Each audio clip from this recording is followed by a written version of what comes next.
Hi, I'm Wyatt. And I'm Grace. And you're listening to Our Dad and your host of the Vacation Rental Revolution podcast.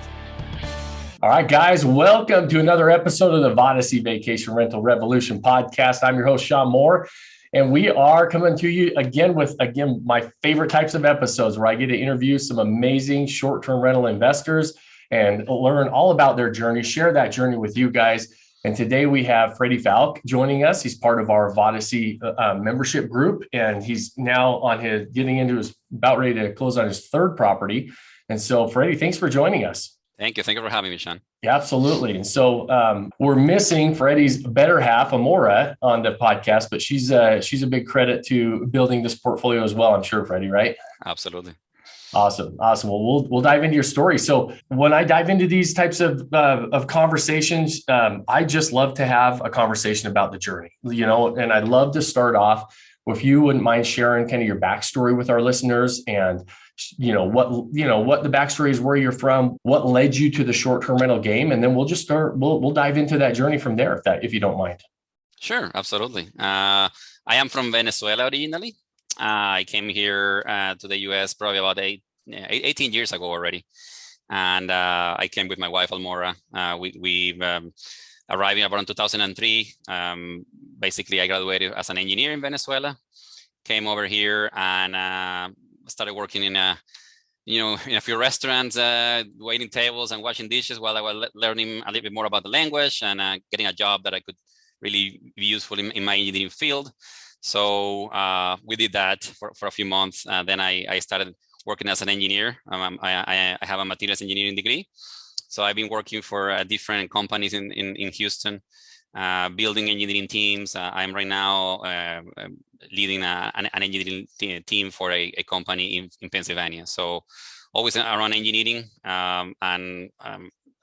Me and my wife love to vacation. So I think that's what has led probably to us getting into this business. Nice. Certainly, I was looking to see what I was going to do next after my career. Of course, been investing in mutual funds, in the stock market, but I felt that I was getting too risky just investing all my money there. So I was looking for another option, right? What else I can do besides just investing on mutual funds. Nice. So that's where I thought about real estate, but there are several options out there. I was thinking about long-term rental. To me, that is boring. I don't know, for some reason I attempted to make headway there, but I just couldn't see myself doing that every time. Then I moved into more of like a multifamily. There are multifamily business where you can buy a multifamily and rent it out. That was another option on my radar. Flip-flopping or be the BRRR, whatever that's called.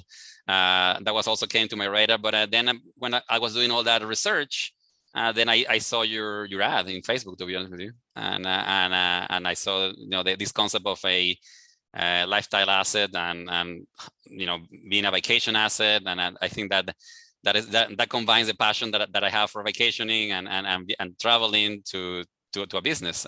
So that's certainly what attracted me to this. Awesome. And so did you have, when you were kind of looking into the real estate options, did you actually pull the trigger on any long-term rentals, multifamily, fix and flips, or was that just all like trying to figure out what lane you wanted to run down? Exactly. It came to a point where I said, well, I'm going to invest in real estate. I'm going to diversify myself. And I was doing investigation for a couple of months, finding out the details about the business. And that's where I encountered Vodacy, and to me it was a no-brainer to first of all join the team here, because certainly the help that you guys provide is tremendous, and also doing something that I was going to be enjoying more personally, like a vacation rental or a lifestyle asset. Awesome. It's always amazing to me when somebody like you, where you haven't had much real estate experience in the past, know that you wanted to start layering on real estate as part of your overall plan, and then really doing your due diligence to decide what lane you want to run down, because there's a lot of options. Let's be honest. There's a lot of options when it comes to real estate, right? Yeah, but then, absolutely. To your credit, when you found the right lane, you guys really dove right into the deep end, right? You got after it right out of the gate. And And so tell us, a little bit about what that started looking like. So you decided that vacation rentals were the right path, short-term rentals, because there's that lifestyle asset component of it that we talk about a lot. We love it. It's my favorite asset class as well. And so, it's easy for us to talk about, but once you decided that, I remember, it wasn't too long ago. When did you join us, and when did you start making an offer on that first property? Yeah, I joined Boise here in May 2021. So it's been 10 months ago. And then the offer went out in July. So yeah, I just had enough time to go through the 8 weeks of the course, right? And I start making offers and all that. So yeah, I remember when we were doing some of the property analysis reviews. You didn't have to make too many offers, did you? If I remember right, you didn't. Sometimes people are making a ton, but you didn't make a ton of them. I was very lucky. The first offer that I put in, it was accepted. Yeah. And the main reason I to the credit to the course and to you is I took very, much to heart to say, find a good team on the ground. Mm-hmm. And I was able to find through a great realtor in my area in Texas, here in Crystal Beach, Texas, a off the market property. They had not put it in the market yet. So my realtor sent me a text and I said, hey, this is going to go to the market. They're waiting for pictures to be taken. So I next day I was there before it even hit the ground. And the same afternoon is I put an offer, and I think that's key in this business. In particular now with the crazy market is you had to know what you want to get. You had to don't be afraid to pull the trigger when you know you have a good property. So I remember sending you all those details. As soon as I saw it, I sent you all the details. I think you responded within a day, and I was making the offer right there. So awesome. It was so great. let's unpack some of that, because I think that's a really important lesson for a lot of people that are thinking about this, or maybe even currently in it, because these markets are tough, right? There's low inventory. You're competing with a lot of buyers, and we've got this 9-step process that we follow, and the first step is really planning out what we're going after. You hit on saying be very clear on what you want and what your property goals are and what you're going after.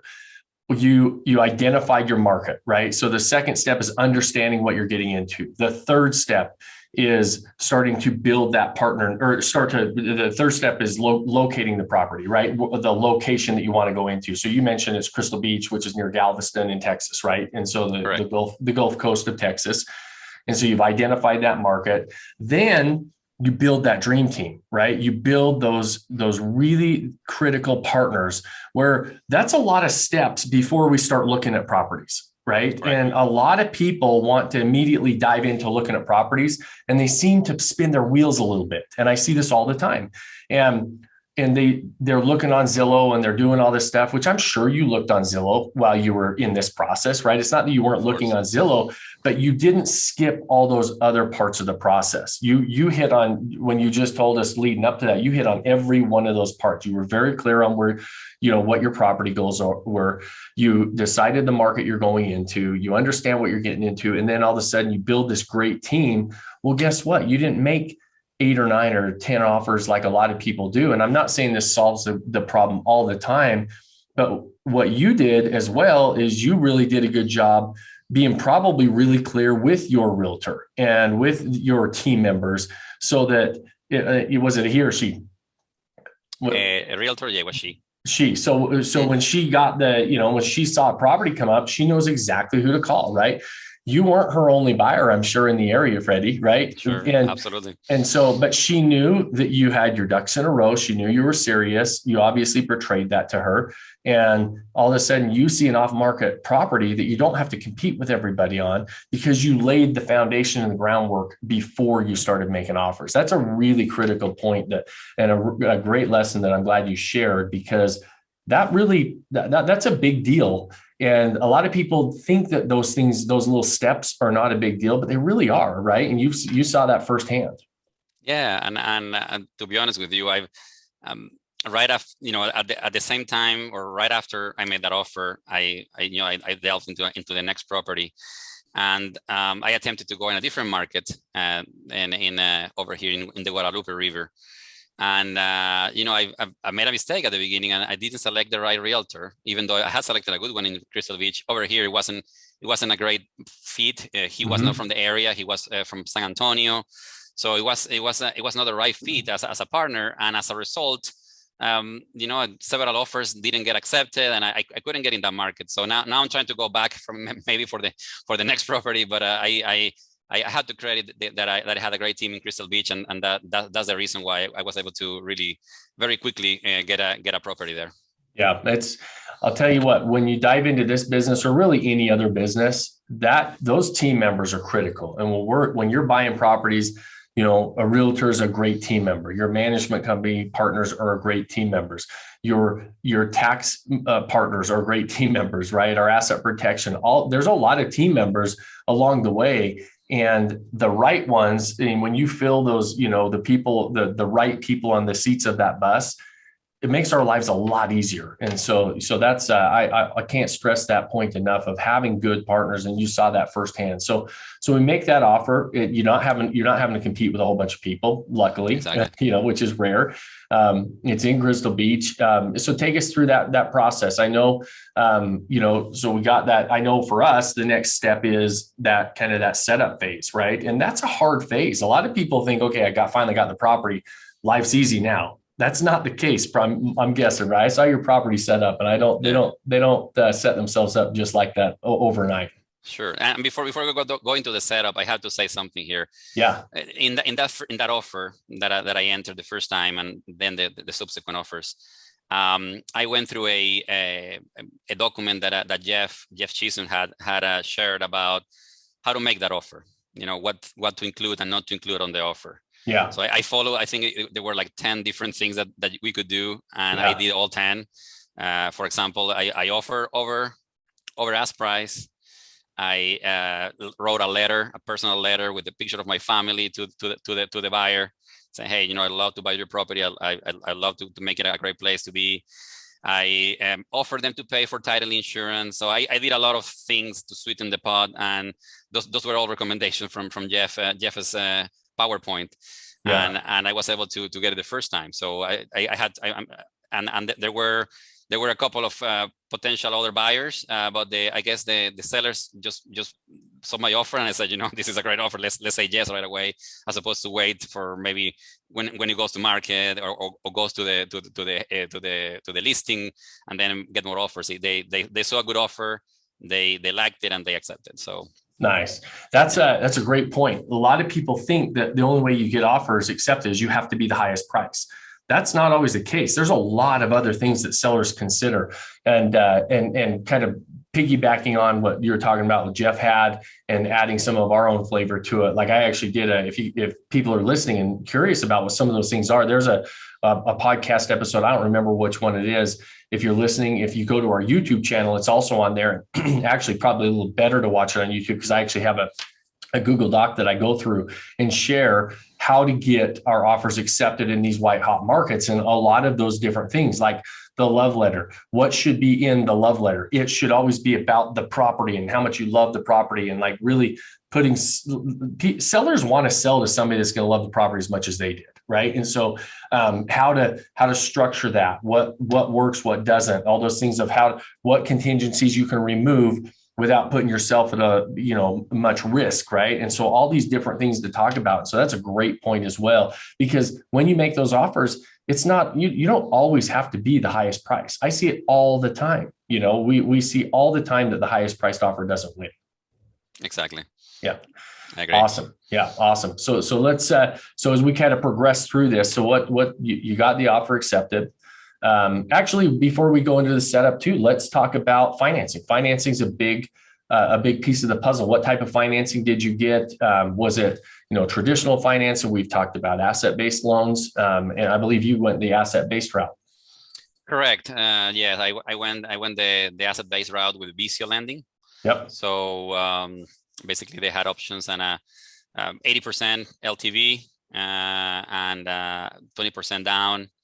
And it's a great option, because it's if you have a good property, they're going to check it against the same software that we have, AirDNA, and exactly what those numbers are going to be, or very close. And I even shared with Visio the analysis that I put together that you reviewed. So I shared all that with them, and they were pretty close to that number as well on their side. and it's fairly easy to get approved if you have a good property. And of course you have to prove that you have the cash to put down, but they're not going to look into your employment history and all the taxes and they're going to ask you about every single thing that you did for the last 10-15 years. So of course you pay a higher rate for sure. But I think it's certainly a much faster and better way to build a portfolio, because then you can do that over and over again, right? If you have good properties that you're targeting. So. Yeah, and that's what, for those of you that are listening for the first time, maybe, and you haven't heard us talk about asset-based loans or DSCR loans. An asset-based loan is just what it sounds like. Is the lender is more concerned about the asset and and only the income that the asset produces versus your own personal income. So you're not qualifying on the loan based on your personal income.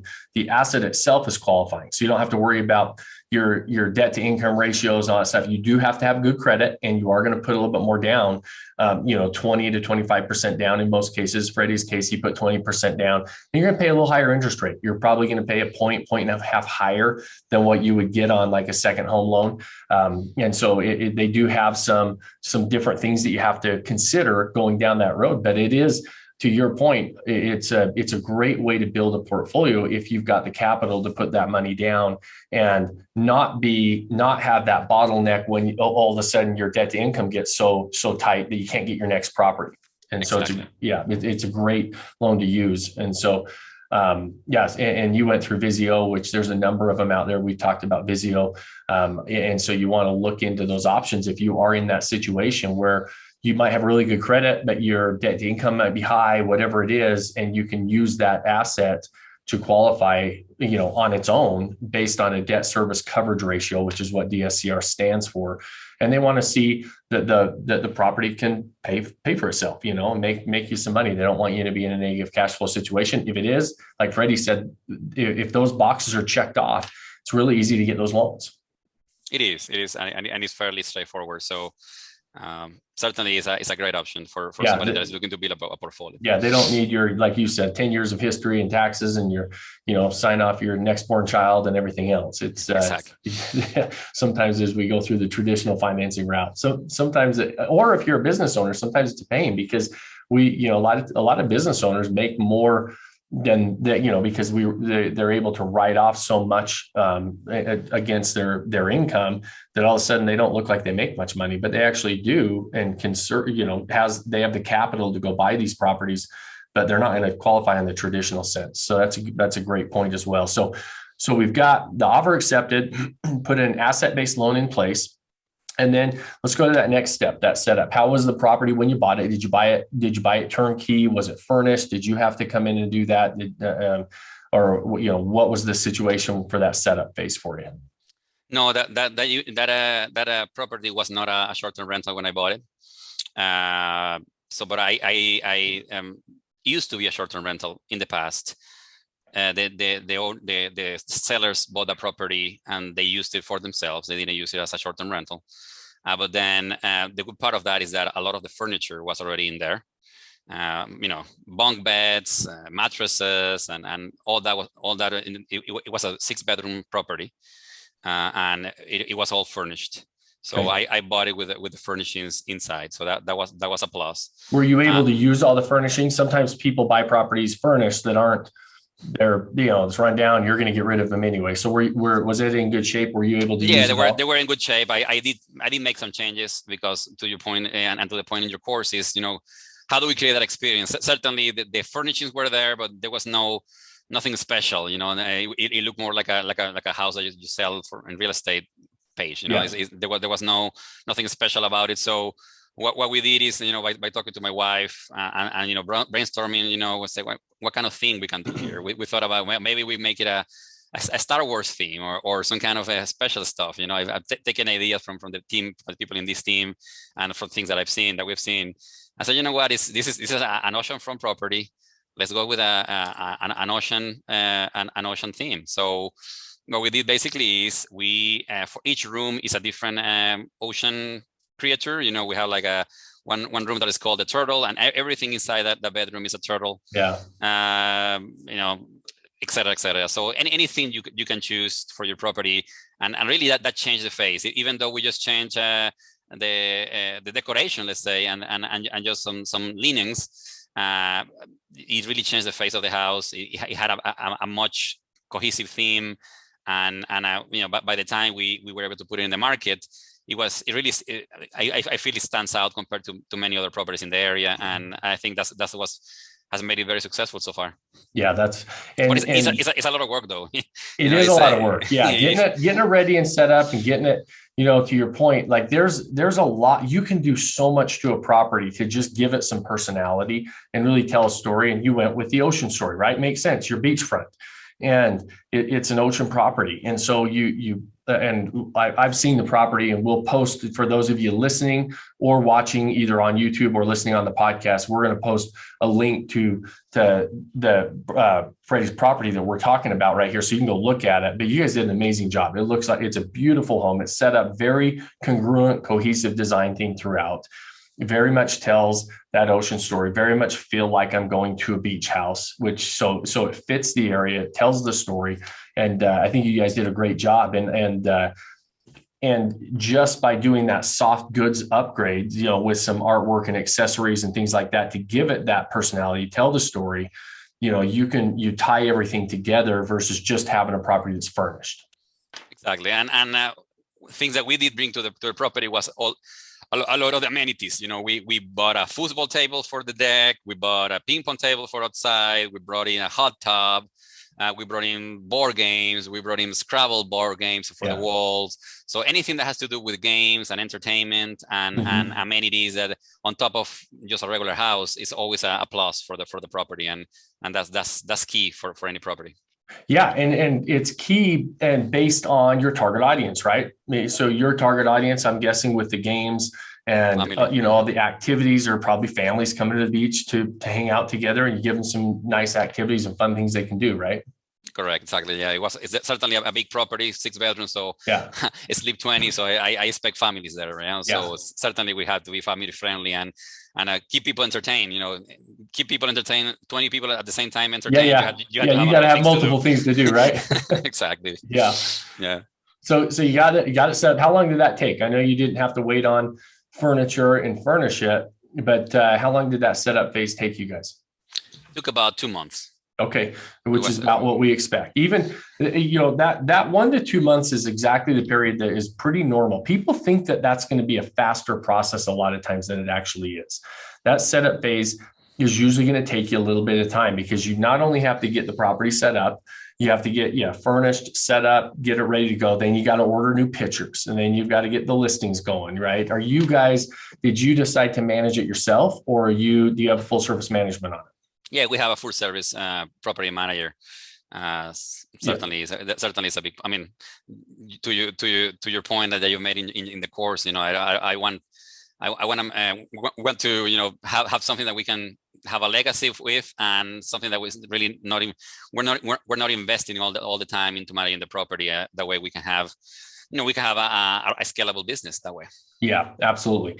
And that's what, that's how I set my properties up. It's how I suggest most people set their properties up, frankly, is if you really do want to have, multiple properties, build a portfolio, and they're not turning into a second job because these properties can, right?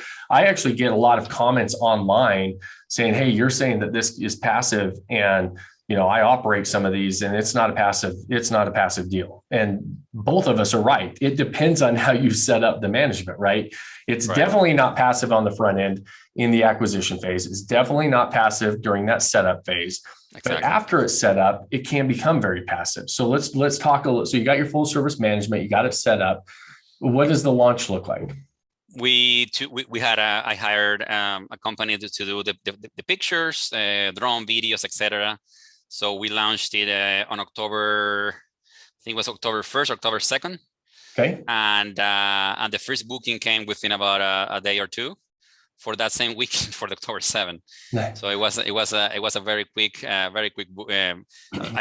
purposely, based on the recommendation on your course, started the property at a lower price that I thought it needed to be at, just to generate those, because also in October it starts the low season, right? So I wasn't great in timing, because I had missed all the summer already.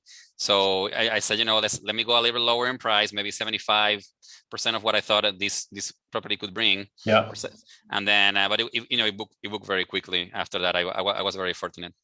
Nice. And so let's, I love unpacking the details. So I appreciate you like walking us through this journey on this. It's almost like a case study for people that are listening. Right. And so, because so you get it done, you launch it 1st of October, which is like, to your point, at the end of the peak season, you're going into your slow season at the beach, and still got bookings right out of the gate. Some of the things that Freddie's talking about is that we suggest is that you're going to come out with a lower price in the beginning, a little bit lower. Like a lot of you have heard some of my comments on pricing. I'm a big believer of pricing at the top end of a market, and how we get there. There's a strategy of how we get there. And what we're going to typically do is in the beginning, we're going to price it lower than what we're expecting, than the averages are in the area, to get those first bookings that come in. So it's kind of a race to get those first 10 reviews. That's what we're really trying to do, is get those first 10 reviews, really kind of establish it, as nobody wants to be the first person to rent something because they don't know what it's like,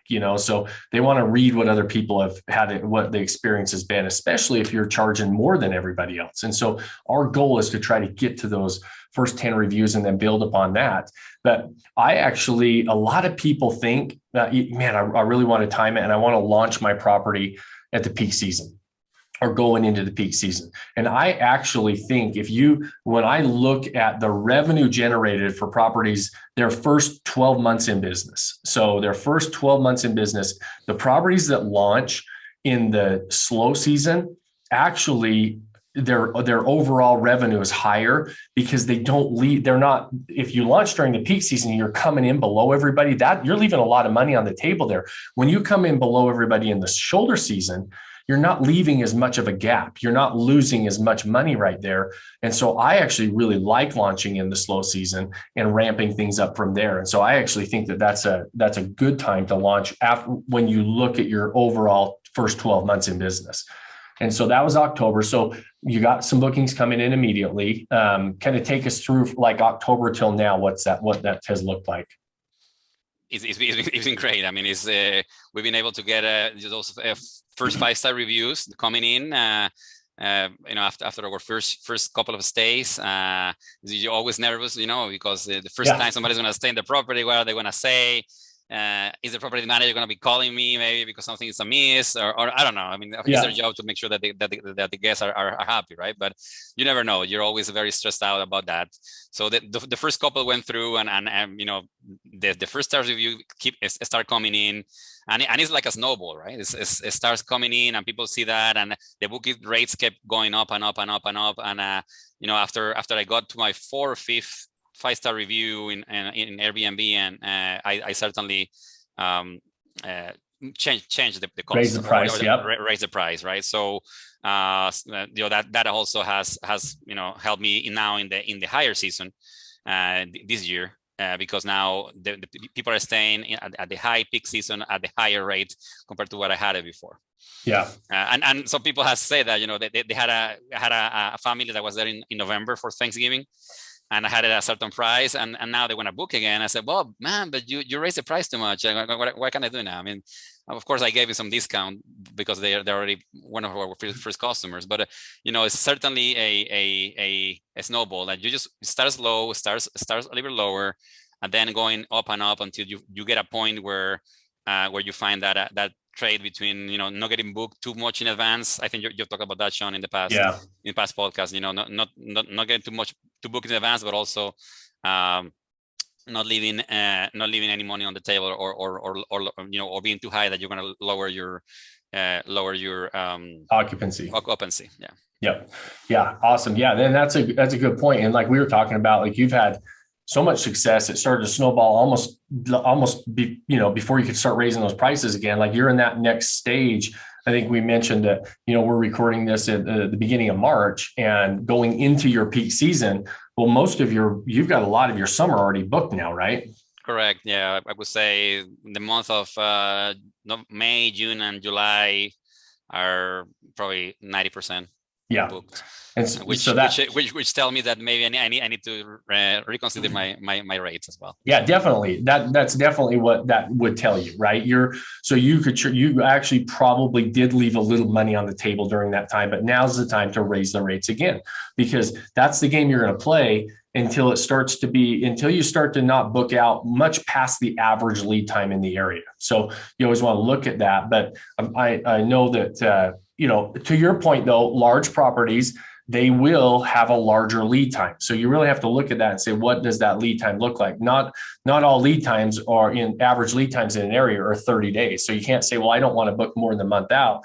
If a 6-bedroom property, that's a large group of people that are coming in together, they do plan out more in advance. And so you might not have left as much as you think on the table, but we definitely want to look at that at this stage, right? Yeah.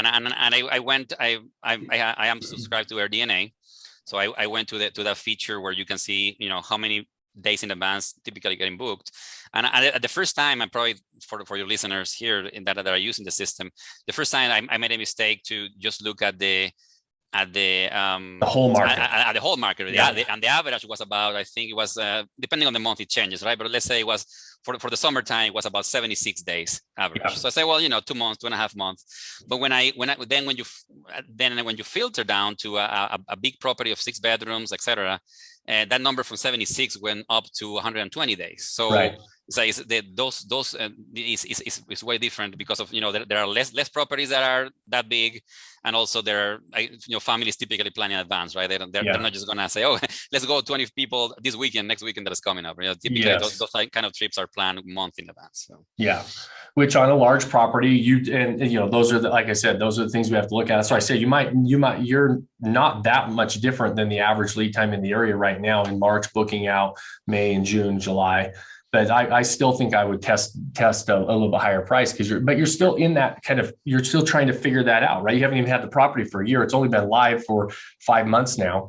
And so, you're still definitely in the setup learning process of that. Yeah. And so let's talk about, we're talking a little bit about, AirDNA and looking at analytics. Like we always tell people, hey, we don't just guess at this. Like we're not just going and buying properties, throwing on Airbnb and talking about how it performed, right? You mentioned a property analysis review. We're mentioning and talking about looking at, average lead times and rates and everything else. And so when you ran your initial projections, what were you projecting? Give us kind of the numbers of the deal. How much did you pay for the property? What were your initial projections when you underwrote the deal as far as revenue, and kind of what are we looking at right now? Yeah, the property price or what I offer was $150,000 at the time. Okay.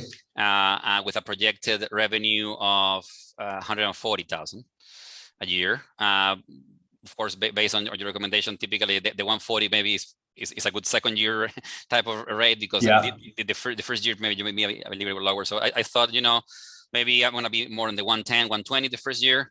And then it will go up to the projected 140, but so far the projections are beyond the 140. So certainly, even though it's the first year, as I'm still learning, I think the property is very, very much booked and very popular in the area, and I think it has to do with how special we have set it up and the location, et cetera, et cetera. So all the stuff that we look into when we're studying the market and see what properties we need.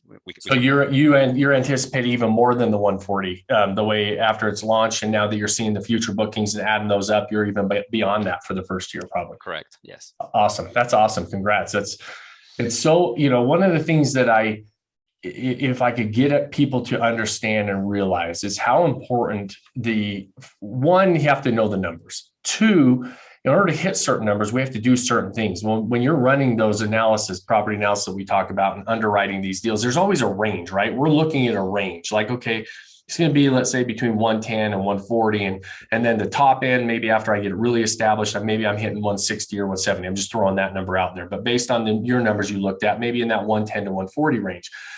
Well, if you want to hit toward the top of that, you've got to be able to tell that story, set the property up, have this unique experience, kind of deliver the fairy tale that we talk about.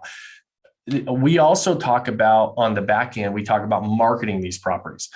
The marketing we talk about, you haven't even probably gotten to yet, because that's the last piece of the puzzle. We're probably not even having that conversation for, probably maybe this time next year, because what we're really doing is establishing the property before we really start to add fuel to the fire. And how you make money with these properties, your first step in marketing is getting it set up correctly, because a great property is going to book on any of these platforms with your management company, with Airbnb, with VRBO. And we really establish it. Like, we're not talking, a lot of people have this misconception that because we talk about paid advertising sometimes, and we have our own websites and all that stuff, we're not even talking about that yet, right, Freddie? You haven't, my guess is you haven't got to that stage if you're following the system correctly. Yeah, no, I've certainly, when I launched the property, of course, put the website out. To me, 2 months was like an eternity, right? Setting that up. Yeah. I thought, to your point, it was only much quicker, but it took me 2 months. But then, of course, I launched it on with my property management in Airbnb, VRBO, etc. Then I started catching up on the website. I did set up a website through LAU Profit Maximizer and the programs that you guys have. So the website is up. It's just there is so much stuff in there, so much power to conduct campaigns, to conduct a lot of things I haven't even touched yet. And what I do a little bit is I go to Facebook and promote my property in Facebook, and I actually, it's funny because I promoted the property, I think, a couple of weekends ago in Facebook, and one of the comments of the guys, well, you guys, your book all summer, why are you even advertising? Yeah. So I haven't gotten to that point yet, but certainly as I'm sure that as the rates start going up, starts getting more on par with what the market is able to bear, I'm gonna need to be a little more effective and more really start getting a marketing campaign going. Yeah, I fully expect that. Yeah, and we'll evolve to that stage, and that's what we don't want to worry. Like when we're on step 7, 6, and 7, we don't want to worry about step 9, right? And to your point, and you and Amora, when you went through this process, you very much have just taken this, done a step, you mastered it, did the action items, moved to the next step, and right down the line, which is why you were able to really ramp up a property really quickly, rather than spinning your wheels and trying to worry about all 9 steps at once, because then all of a sudden it just gets overwhelming. Like to your point, like you've seen inside the back end of the website, there's lots of campaigns, lots of power, lots of ways that we can generate additional business, but you're not worried about that right now because you're still in that establish the listing phase, right? And so exactly. That's awesome. That's I love hearing that kind of evolution of that property. And we just kind of just dove into like a case study, which is fun. I appreciate you sharing that with everybody. So we mentioned a couple other properties. Tell us about, while you were doing all this, you were also running down a couple different roads, it sounds like. Yeah, certainly. I was looking at other places where I could keep growing in my portfolio. In this program, there is a section in the course where you write your goals, and I said, well, my goal is going to be to have 5 properties. Yeah. So I didn't mean you had to do it all at once, but I love it. Yeah, 5 properties, and I said, well, maybe in 5 years or 10 years, I'll get to 5 properties. But at least for me, the business is so exciting. This searching from a property, making it, setting it up correctly, getting into the market, and being involved in the hospitality business and in the vacationing business and the traveling. I mean, to me, it's very exciting. So I kept going. Even though I had this property just being set up, looking for other properties, I got into another property in Surfside Beach, which is like a 20-30 miles from Crystal Beach here in Texas. But I basically I'm building it. It's not quite ready yet. So I went over there. I went the route of a traditional construction loan. Yeah. So certainly that's going to be built, and then my plan is to do a second home loan once that construction is finished. So that's why it's important to be able to leverage the asset-based loans for other properties, because I know I'm going to need some of my debt to income ratio to be in a certain level to be able to Love complete it. that construction. And that is so, like, that's why you write out the property goals, and that's why you map out what this is going to look like. So you strategically put the right financing in place as you're building your portfolio. Like you just mentioned, you use the asset based on one, because you know that you needed the traditional financing for the build, the construction loan, and then this property. And so smart to just understand the whole process there. And so that's another big challenge. A build job in today's environment it's not for the faint of heart, is what I tell people.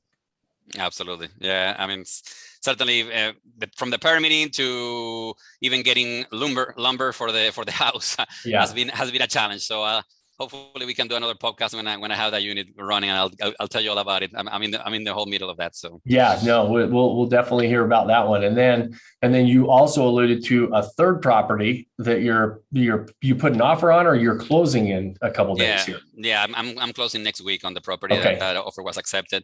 So I went back to do my roots in the same. I saw the success on the first property in Crystal Beach.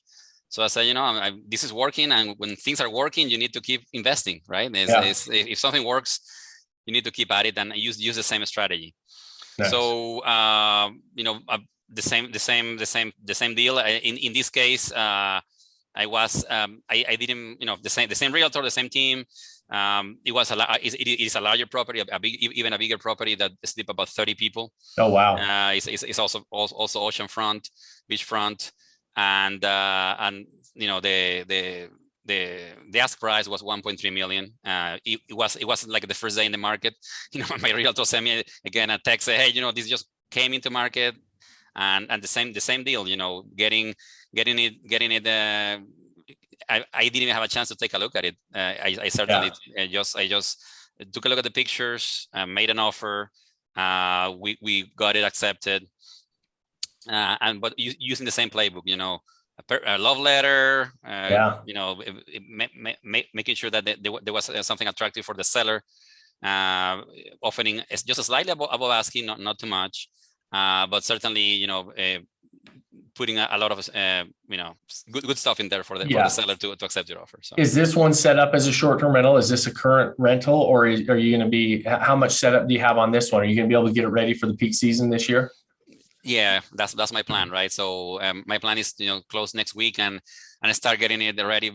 Hopefully a beginning of May. Just if I take the same, because it is similar to the current property. It was a short-term rental a few years ago. The last owners bought it during the pandemic, and they haven't been using it as a short-term rental. So I'm gonna have to set it up again, but it has the furniture. All this. I tried to buy something in the same. To repeat the success with the other properties. I found a very similar property that has been a short-term rental in the past, not anymore, but it has all the furnishings in there. So I have to invest, of course, some money in getting now the experience again, setting up the fairy tale again on the property, which I'm gonna work a lot with my wife, and we're gonna enjoy very much. Awesome. Well, good for you. That's really exciting. So yeah, I think that we're definitely going to need to do an updated episode here. And after we, my guess is by the time we go, you're going to be back to that 5. And now that goal is going to be at 10 properties instead of 5. So that's awesome.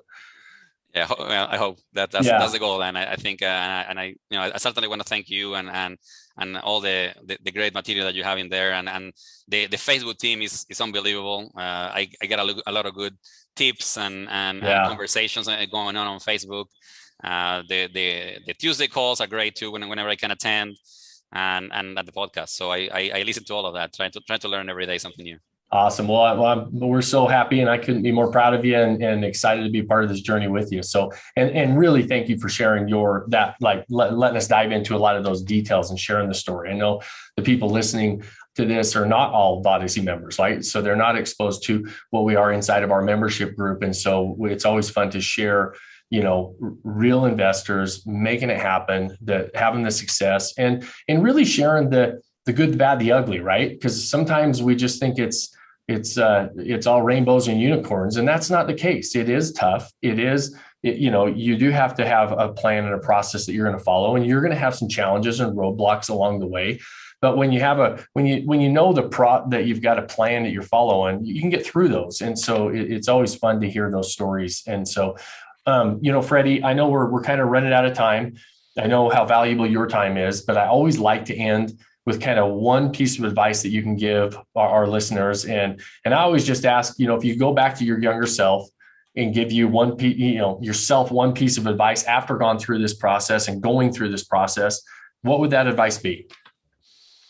Well, I would say that I should have done this earlier, right? I always had real estate in mind. So I tell people, don't wait, don't some people have ideas and they, well, maybe one day I'll get into real estate. The maybe one day is now, right? You don't have to buy a 6-bedroom property for 30 people. You can buy a small condo or a small house, and that still can be a very successful property. Yeah. So don't put it off.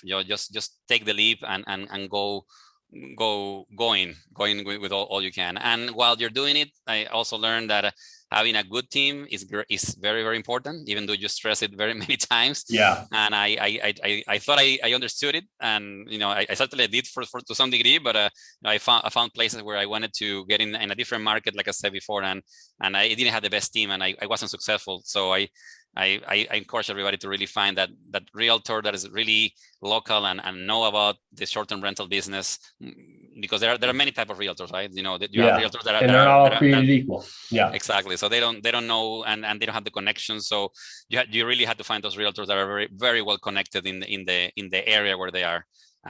Because those are the ones that can get you properties before they hit market, and in this particular market, that's key. To get those units before even they hit the listing.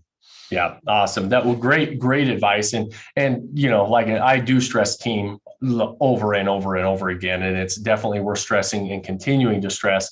And it's nice because you've seen on both sides of the coin. You've had a great team, and you've had one that wasn't so great, and you realize. Now you can see the polar opposite differences of why having a great team is so much better, right? And it sounds obvious, but it's not as easy sometimes to get that, and so you do have to put a little bit of time and effort into it.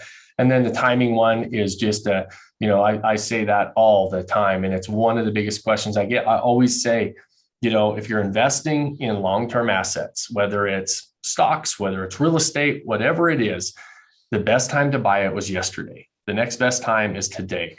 And I love that you brought up that point, Freddie, of it doesn't have to, Freddie's talking about his properties. And sometimes if you're listening to this, you're like, man, I can't buy $1 million properties. They don't have to be $1 million properties.